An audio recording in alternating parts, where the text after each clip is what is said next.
A dos amigos más de este espacio libre como el viento. Me da mucho gusto saludar al sociólogo, al analista, al amigo, miembro de esta familia sin censura, Julián Atilano. ¿Cómo estás, Julián? Muy buenas tardes, te saludo con mucho gusto. ¿Cómo estás, querido Vicente? También te saludo con mucho gusto, te mando un abrazo a toda la familia de Sin Censura y también hay que estar en comunicación, hay que estar cuidándonos y sobre todo, pues tampoco hacer tanto caso a este tipo de amenazas de gente cobarde que no se atreve a dar la cara. Esto es un síntoma, es un resultado de tu gran trabajo y la libertad con la que lo haces. Gracias, Julián, por tus generosas palabras. Déjame saludar a otro amigo. Saludo al escritor y máster en Derecho Comunitario Europeo, miembro de esta familia sin censura, José Alfredo Gutiérrez Falcón. ¿Cómo estás, José Alfredo? Un abrazo. Hola Vicente, hola Julián, ¿cómo estás? Encantado de estar con ustedes y me sumo al comentario de Julián en base a estos mensajes que estás recibiendo y pues bueno, son una muestra de que hay incomodidad de algunos sectores que ya no hay en la puerta. Así es, hablemos de este tema con el que cerrábamos, con Rafael Barajas, el Fisgón. El presidente Andrés Manuel López Obrador revela en la mañanera que buscará que soldados y marinos sigan protegiendo a mexicanos después del 2024. ¿Qué les parece si vemos el planteamiento de la periodista de Reforma y la respuesta del presidente Andrés Manuel López Obrador y de ahí nos vamos con el diálogo sin censura? Adelante, compañeros. La compañera sabe, porque la que da el micrófono. Gracias, presidente. Quisiera pedirle una precisión sobre un comentario que acaba de hacer hace algunos minutos. Hace unos días nos comentó que tiene la intención de emitir un decreto para que el mando de la Guardia Nacional pase de la Secretaría de Seguridad Pública a la Sedena. Pero hace unos minutos usted comentó que también tendría interés en que elementos de la Marina y del Ejército continúen en labores de seguridad pública. Hay un transitorio en la reforma constitucional de la Guardia Nacional que establece que marinos y soldados tendrían que regresar a los cuarteles en 2024. Entonces, quiero preguntarle nada más una precisión. ¿Usted también tiene la intención de que soldados y marinos permanezcan en las calles en labores de seguridad pública después del 2024? Sí, que se pueda constituir la Guardia Nacional dependiendo de la Secretaría de la Defensa, pero que también, además de sus funciones sustanciales, tanto Marina como Defensa, contribuyan, apoyen en labores de seguridad pública. Es que era y sigue siendo, ¿no?, para la concepción, para el pensamiento, para la visión de algunos, era normal de que estuviesen asaltando enfrente de un cuartel militar a un ciudadano y no pudiese constitucionalmente intervenir el ejército, porque estaban impedidos. Y cuando se decide esto, tenía una razón de ser, porque todavía la defensa nacional, la defensa de nuestro territorio, la seguridad del Estado, la seguridad interior, eran los objetivos fundamentales, no la seguridad pública. Pero se desata la guerra contra el narcotráfico y lo principal ya no es la amenaza de que nos van a invadir, porque tenemos que defender nuestra soberanía. Claro que tenemos que defender nuestra soberanía y defender nuestro territorio, pero también históricamente cuando se ha necesitado es el pueblo de México, somos patriotas los que defendemos nuestra soberanía.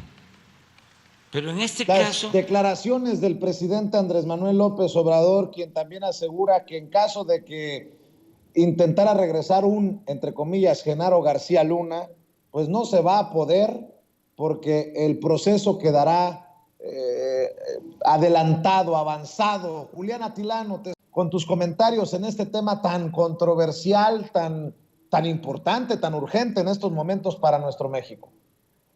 Sí, justo, mira, ese es el adjetivo sobre este tema, Vicente, es controversial, pero hay que entrarle al tema y abordarlo desde sus distintas aristas, el tema de, pues, que la Guardia Nacional esté prácticamente bajo el dominio, bajo el cargo de las Fuerzas Armadas. Hay varios puntos que quisiera tocar. Uno que tiene que ver con la justificación de este tema, y me parece que a los ojos de la población en general, el ejército, la Guardia Nacional está bien evaluada, está legitimada. Hay una percepción de la gente en su mayoría respecto a las Fuerzas Armadas como pues gente muy profesional, disciplinada y capaz, ¿no? ¿Frente a qué? Frente a la policía que al contrario es de las instituciones peor evaluadas, está por ahí casi abajo, muy cerquita de los políticos, los diputados y los partidos políticos, la policía. ¿Por qué? Porque hay corrupción, porque se le ve como poco disciplinada, porque incluso Vicente está infiltrada por el narcotráfico. Hay muchos estados donde los propios gobernadores, uno de ellos es Jalisco, Enrique Alfaro ha dicho que la policía está infiltrada por este cártel que está ahí en ese estado, que pues no quisiera decir el nombre. Entonces, lo que es necesario es que haya justo una fuerza del orden, por decirlo así, un brazo policial con las características de la Guardia Nacional que esté operando en México y que tenga centralización, que esté centralizado, es una de las cosas que tiene la Guardia Nacional. Entonces, sí es importante, no solo para los ojos de la población, sino que haya una institución que se dedique a pues labores policíacas y un poquito más allá, como es la Guardia Nacional, que esté centralizada, que tenga disciplina, que tenga legitimidad y que haga su trabajo. Vicente, eso es bien importante, pero por el otro lado vemos también que como se le vincula a las Fuerzas Armadas y al Ejército, todavía, y sobre todo en sectores como la izquierda, sectores incluso académicos o intelectuales, en el periodismo o en aquellos estados donde, como Guerrero, pues el ejército se ha limitado, se ha sobrepasado en sus funciones, pues se tendría que empezar a resolver este punto. Para mí una estrategia que tendría que hacer, en este caso la presidencia, es si se va a impulsar esta idea de la Guardia Nacional ligada al ejército, que al mismo tiempo se resuelva ya el tema de Ayotzinapa. Lo dijo hace unas semanas, casi un mes, poquito más me parece, el presidente, sobre lo de Ayotzinapa que ya estaba cerrado el caso. Si es que los militares están involucrados, pues que entonces se muestre quiénes son, quiénes estuvieron, para que entonces se vea que hay una voluntad para, o mejor dicho, que no tienen cheque en blanco los militares y que cualquier exceso que hagan, incluidos la Guardia Nacional, ligada a las Fuerzas Armadas, pues se va a penalizar, que sobre todo va a haber un mando civil quien va a estar resolviendo este asunto. Entonces, pues hay que seguirlo debatiendo, Vicente, pero a mí, como de primer rebote, me parece que frente al desprestigio que tiene la policía, frente a esta corrupción que hay, infiltración del crimen organizado, me parece que es un avance importante mientras se resuelvan ciertos puntos que están ahí sobre la mesa y que están haciendo ruido. Sí, es José Alfredo Gutiérrez Falcón, ¿cómo ves?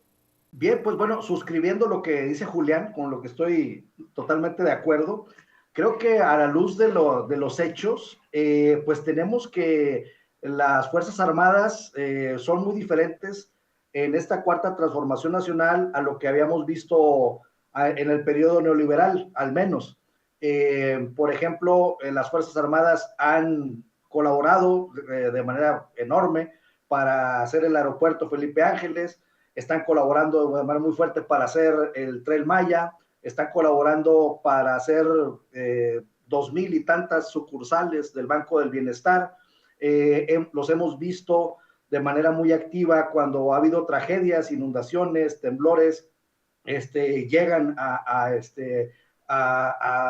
pues ayudar a la población y lo hacen de una manera totalmente abierta, totalmente entregada. Entonces creo que tenemos que marcar un antes y un después en el sentido de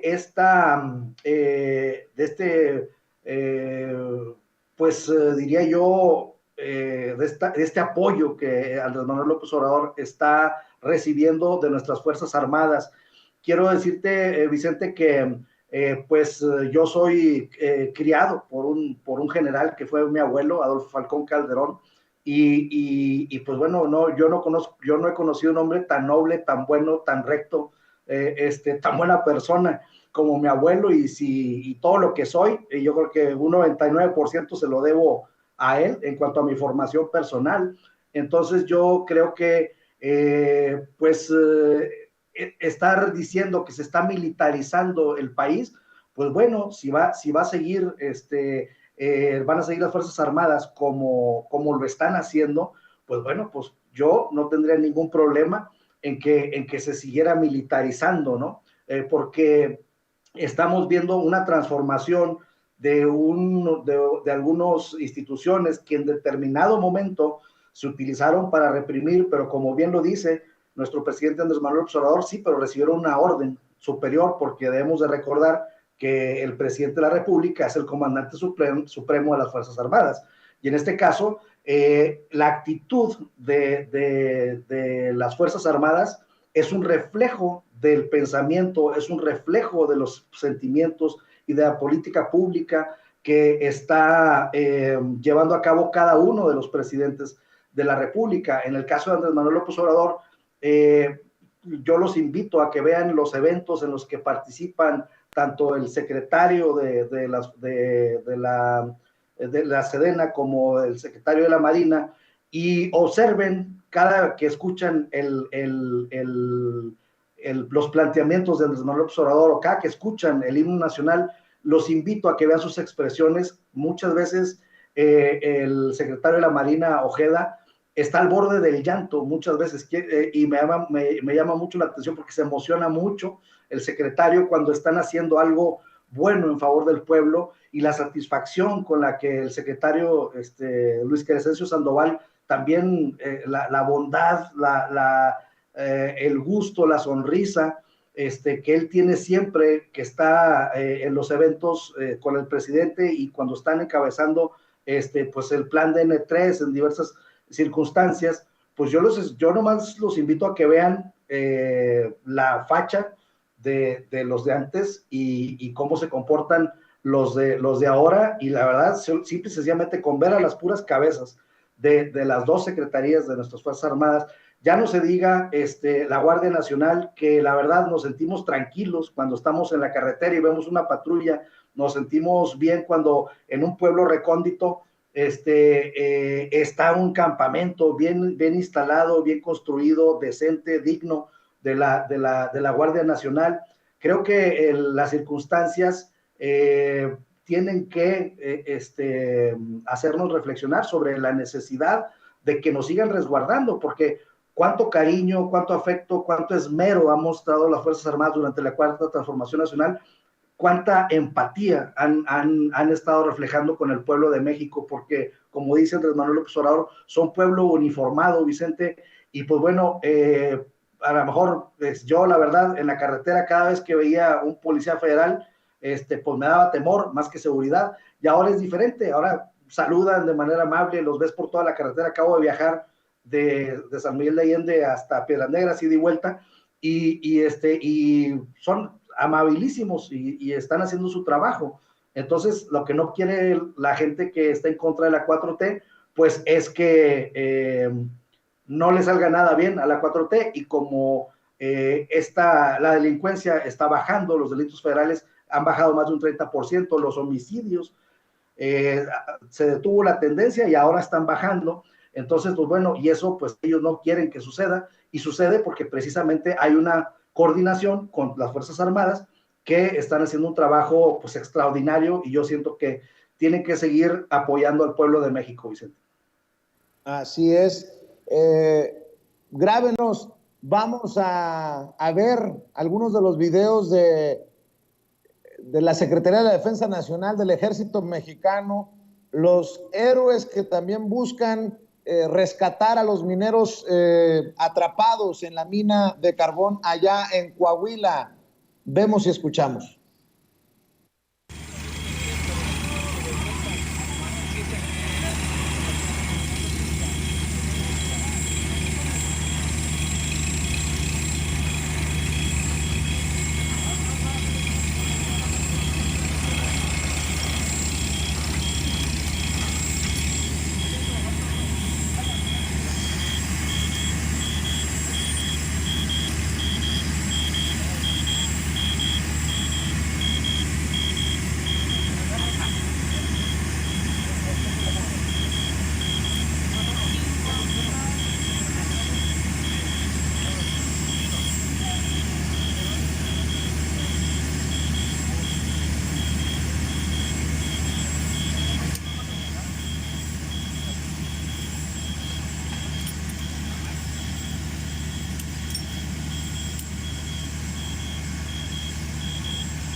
Me pregunta mi amigo Charlie, con todo el sarcasmo del mundo, ¿a qué aplica esa de AMLO quiere solo al ejército, a los soldados, para construir aeropuertos, para construir trenes?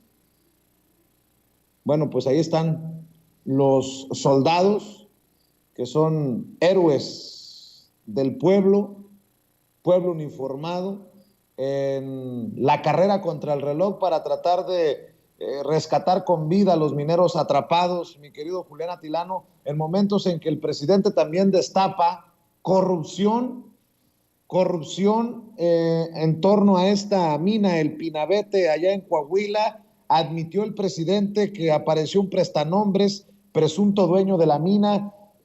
Si bien en estos momentos lo más importante es rescatar con vida a los mineros, este caso nos dará mucho de qué hablar, porque hay,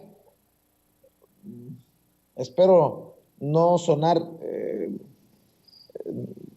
exagerado, pero mucha basurita en torno a la mina de carbón allá en Coahuila, querido Julián.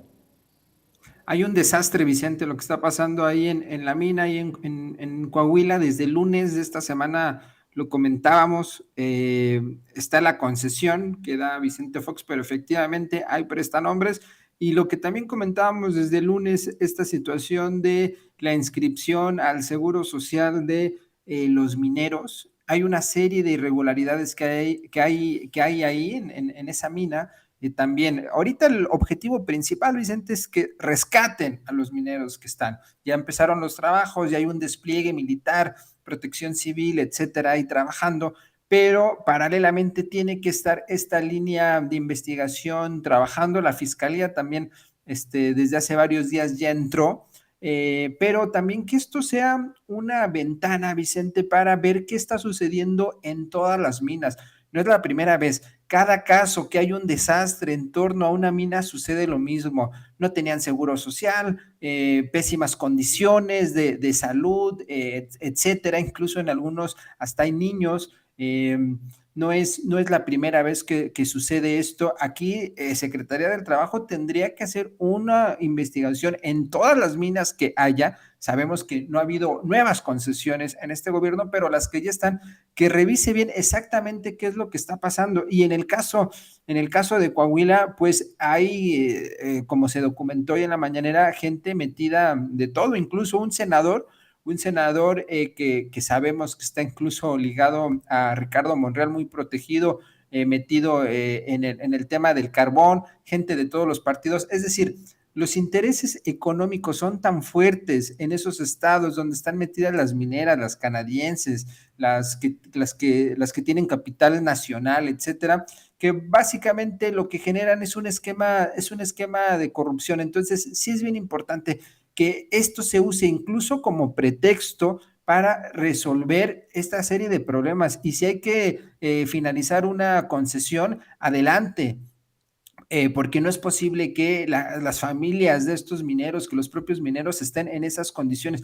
A ver, ¿cómo es posible que en un trabajo con esas condiciones, con ese nivel de riesgo, Vicente, como es estar en una mina, meterte a las profundidades de la tierra, no tener algo tan mínimo como el seguro social? Eso no es entendible, no es posible, no debería de estar sucediendo. Entonces, debe de entrar la fiscalía con toda la fuerza para pues resolver esta situación más allá del rescate a los compañeros que están ahí metidos en las minas. Y reitero, Vicente, revisar todas las concesiones que hay respecto a las minas, y pues que entre ahí, en este caso la Federación, que entre la Secretaría del Trabajo para ver qué es lo que está sucediendo, porque es muy grave lo que está pasando. El presidente por ahí también sugirió que puede ser ahí un chivo expiatorio, que se le cargue todo este tema a la persona que fue a inscribir a estos mineros al Seguro Social, pero más allá de cualquier contubernio, que cualquier tranza, que cualquier maroma que quieran hacer, pues se tiene que estar revisando exactamente qué es lo que está pasando. Y ligándolo con el tema anterior, Vicente, pues nuevamente vemos a el ejército ahí trabajando, porque el gobierno de Coahuila es incapaz de resolver un tema de esta magnitud, y nuevamente es importante. Falta que digan que se está militarizando también el tema de Coahuila, Vicente, así como están. Así es, mi querido Julián. José Alfredo Gutiérrez, ya veíamos las imágenes de los intentos de rescate de los mineros, y bueno, hacía referencia a lo que dijo el presidente Andrés Manuel López Obrador hoy en la mañanera. ¿Cuáles son tus opiniones, tus comentarios sobre el tema? Bien, pues mira, Vicente, la corrupción lo conozco muy de cerca, lo que ocurre en Coahuila en la zona carbonífera. Estoy mi ciudad natal, Monclova, a 45 minutos, ¿no?, de la región carbonífera. Y la corrupción inicia desde el otorgamiento de las concesiones hasta la venta del carbón. Por ejemplo, me tocó ver casos en donde, haz de cuenta, ahora, bueno, hay que decir que por eso Andrés Manuel López Obrador no ha otorgado una sola concesión, porque al ver la corrupción que había, pues dijo, pues no entregamos ni una, y la entrega, ¿no?, del territorio nacional a las empresas mineras, y la especulación que se da por ejemplo, en Vancouver, donde hay una bolsa de minas del sector minero, y haz de cuenta que llegan con un título minero, que donde, como dice Andrés Manuel López Obrador, no hay ni siquiera una carretilla y un talache en el predio, pero ya están especulando con millones de dólares en Vancouver o en Estados Unidos. Entonces, desde ahí empieza la corrupción del otorgamiento de los títulos mineros. Y entonces me tocó ver, Vicente, que llega un minero de profesión que pues dedicado a eso de toda su vida. Entonces llega y presenta los trabajos periciales ante la delegación de la Secretaría de Economía allá en Coahuila, y ponte tú que era el número 153 el expediente, y luego le echan un telefonazo a alguna persona y le dicen, ¿sabes qué? Está muy bueno este predio tiene mucho carbón, etcétera, etcétera. Entonces, con ese mismo expediente, la persona que está ligada a las autoridades o que estaba ligada a las autoridades en la época del neoliberalismo, le hacían, haz de cuenta, este era el 153, y a él con ese mismo expediente le hacían el 153 bis, y con eso el otro, sin hacer trabajos periciales, sin haber gastado un solo centavo, le otorgaban la concesión. A ese grado la corrupción. Y después, Vicente, déjame te platico que la venta de carbón a la Comisión Federal de Electricidad en aquel entonces, pues también llevaban carbón de pésima calidad, casi era tierra lo que le metían a las turbinas ahí de los hornos de la Comisión Federal de Electricidad. Y entonces ahí son dos problemas de corrupción que están, vamos, concatenados. Por un lado, la venta de carbón de baja calidad para meterlo en las turbinas de la CFE allá en Coahuila, y por el otro, pues, ¿cómo te diré? Que propiciaban que se echaran a perder los equipos de la Comisión Federal de Electricidad, también para que ya no sirvieran y darle, pues, preferencia a las empresas particulares, para que ellos fueran los que surtieran de electricidad, sobre pretexto de que no estaban funcionando las turbinas en Coahuila. Entonces, son dos problemas que nos dicen lo podrido, lo corrupto que estaba esto, y por eso la corrupción en aquella región es desde la concesión, o era desde la concesión, porque por eso Andrés Manuel rompe de tajo y dice, ya no me pueden, a la 4T no van a poder decirnos que estamos otorgando concesiones irregulares, porque simplemente no hemos otorgado ni una. Entonces, ahí Andrés Manuel hace una muy buena estrategia, dice, pues ya ni una más, quiere decir que las que haya, buenas o malas, son responsabilidad del periodo neoliberal, ¿no?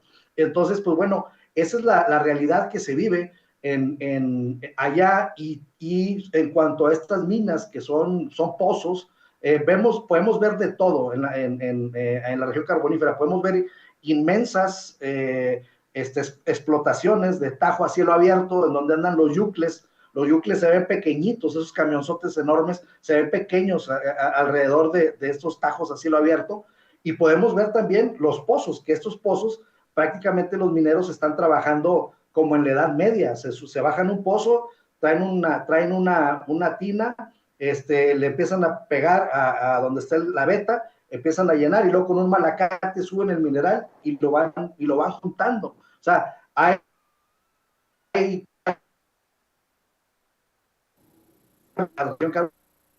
explotaciones de tajo a cielo abierto, o verlo totalmente rudimentario.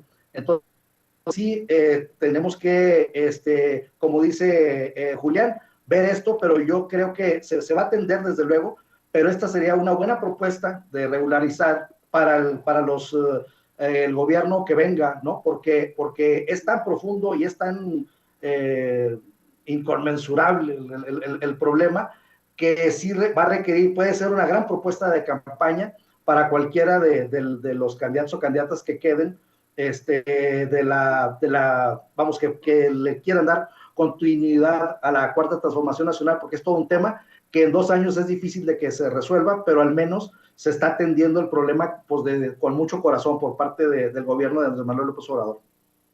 Nada más para cerrar, si me permites, amigos, ¿qué piensan de estas campañas cada vez más mediáticas, más marcadas contra el presidente, contra la 4T y contra lo que huela a Morena, a AMLO, a Cuarta Transformación?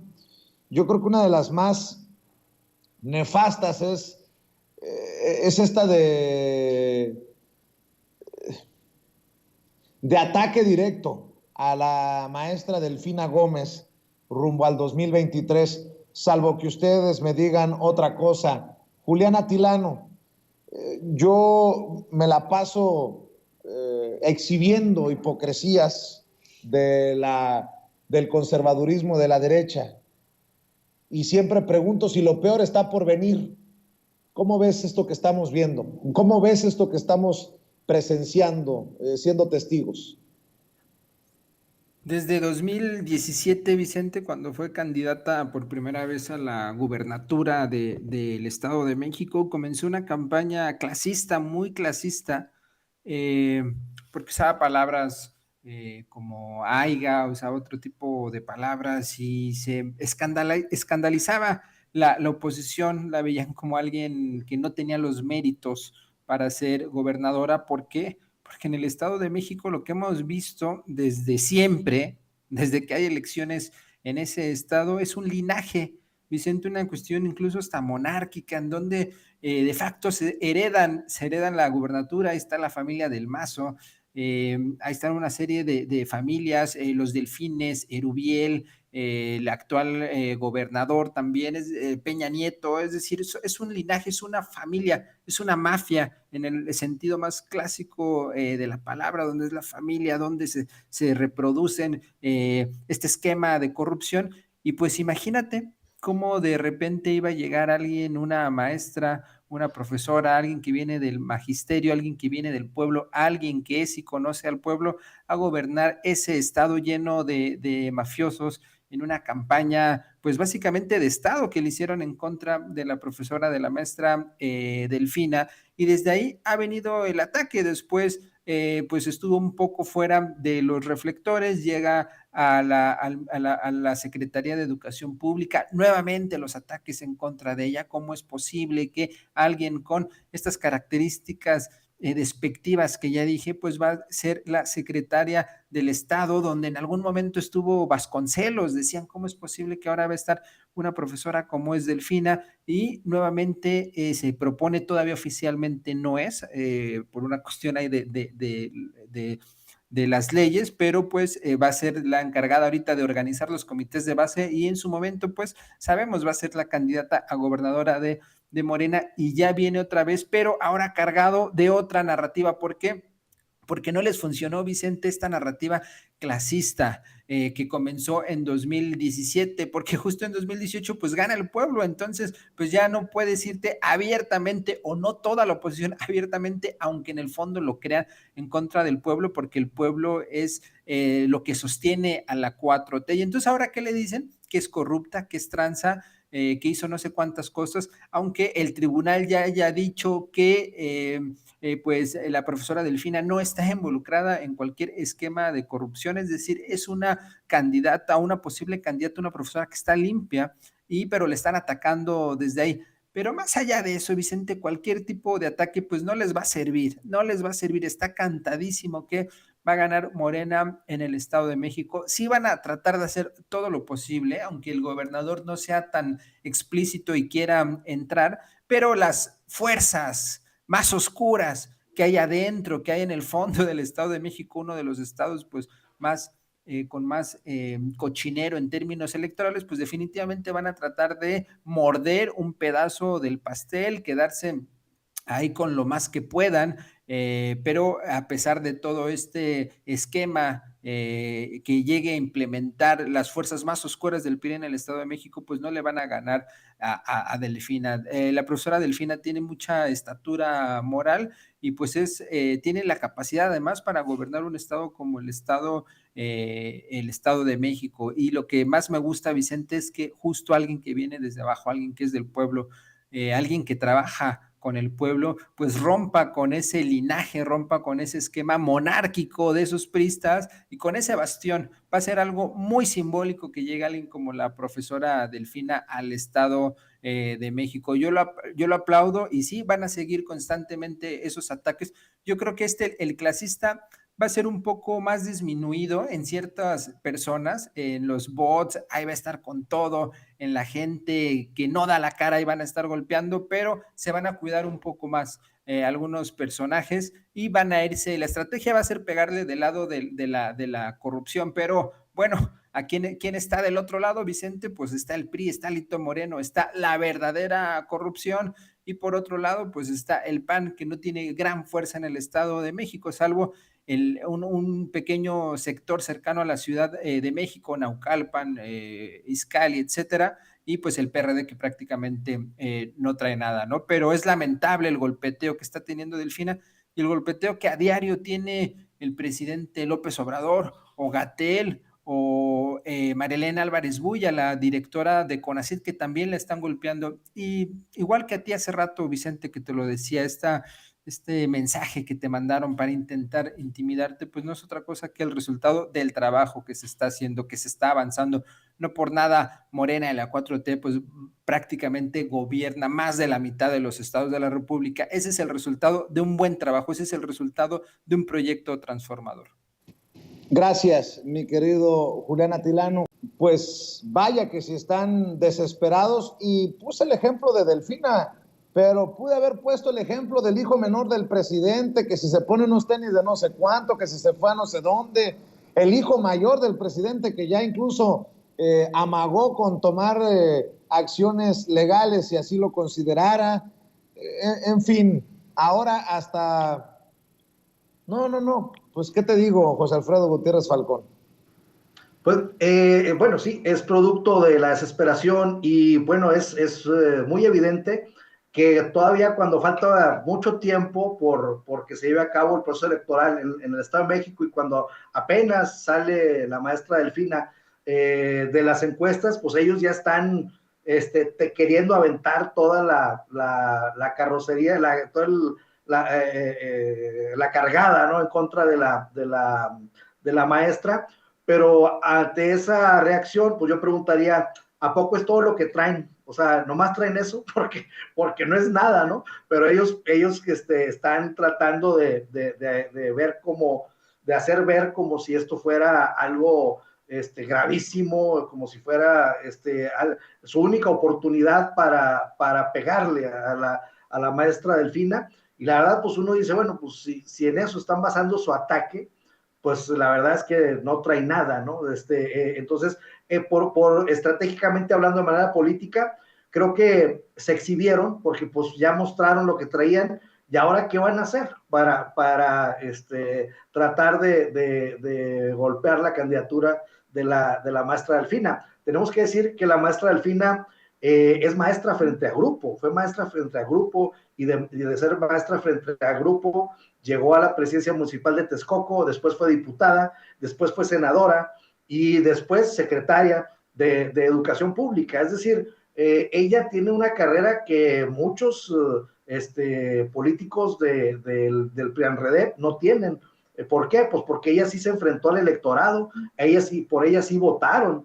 Entonces, esto marca una gran diferencia y por otro lado, siguiendo la idea de Julián, creo que la oposición o la putrefacción, como yo le digo, lo que les molesta es el empoderamiento del pueblo.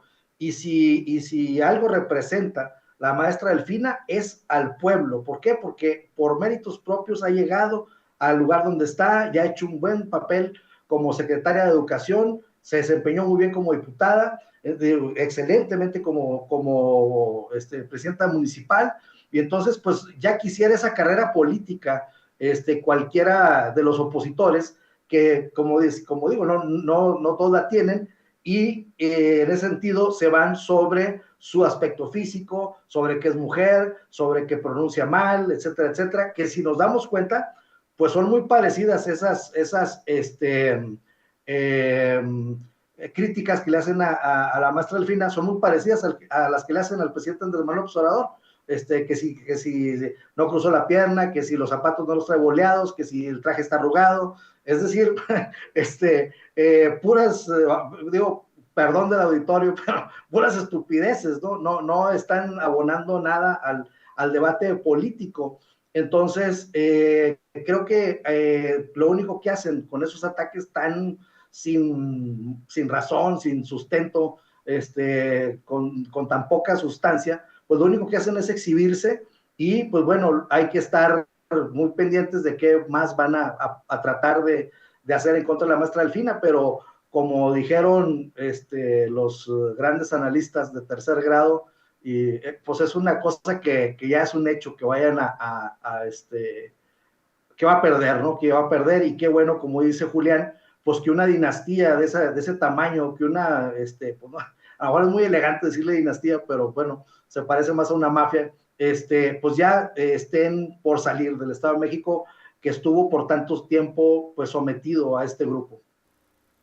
Pues, ¿por qué no cerramos, José Alfredo, invitando a la gente para que te lea, para que te busque, para que te escuche en tus trincheras?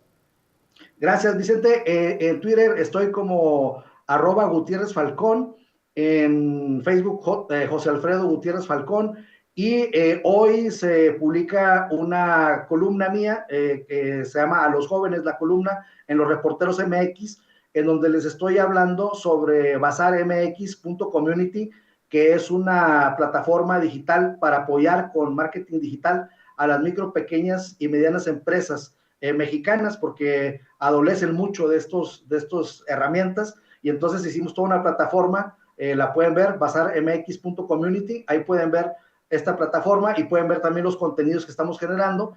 Y en los Reporteros MX, si me hacen el honor de darle lectura a mi artículo de hoy, pueden ver cuál es el desarrollo de esta plataforma de Bazar MX, Vicente. Así es, pues te agradezco y estamos al pendiente, querido José Alfredo. Julián Atilano, ¿por qué no cerramos también invitando a la gente para que te lea, para que te vea, para que te escuche?